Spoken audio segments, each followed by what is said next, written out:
प्रिशाला माहीतच नव्हतं की आज प्रिशासोबत काय होणार आहे. त्याच्यामुळे तरी ते प्रिशा मात्र खूप जास्त खुश होती, पण मला माझ्या मनामध्ये खूप जास्त भीती होती. कारण आज होतं प्रिशाचं 1.5 वर्षाचं इंजेक्शन. त्यामुळेच आम्ही गेलो एका मंदिरामध्ये ना, हॉस्पिटलसारखं सर्वजण येतात आणि तिथेच इंजेक्शन वगैरे सिस्टर लोकं देतात.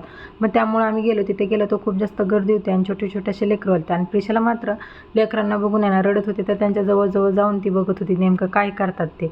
पण तिला माहिती नव्हतं आता तिच्यासोबतही काहीतरी होणार आहे. मी घेऊन इथं प्रिशाला बसलेले, शांतपणे बस, पण तिला काही शांत बसायचं नाही. त्यानंतर आहे ना प्रिशालासुद्धा इंजेक्शन दिलं. प्रिशा मात्र एवढी रडायला लागली, खूप जास्त रडायला लागली, कारण तिला खूप जास्त पेन होत होतं म्हणून ना ती खूप रडत होती. आता तिला कॅडबरी वगैरे देऊन शांत केलं. मग शांत झाल्यावर थोडीशी तिथं खेळली. मग तिथं खेळल्यानंतर ना मग तिला घेऊन मग आम्ही घरी आलो.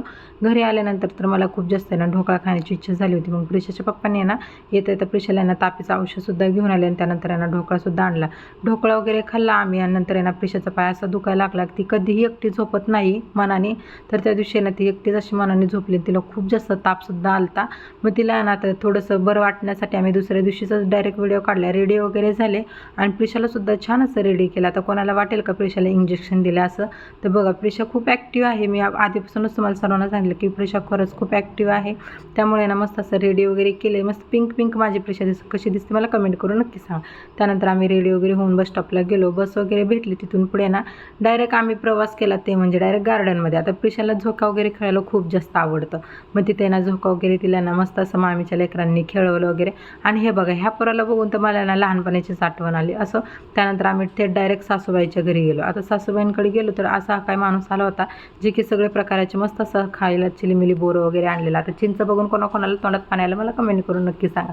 मस्त असं चिंच वगैरे घेतलं आणि खाल्ल्यानंतर प्रिशाचं मात्र इथं वेगळंच काहीतरी इंजेक्शन तिला थोडंफार दुखत होतं, पण त्याच्यामध्येच तिला नादवण्यासाठी आम्ही इकडे आलो होतो तिला घेऊन.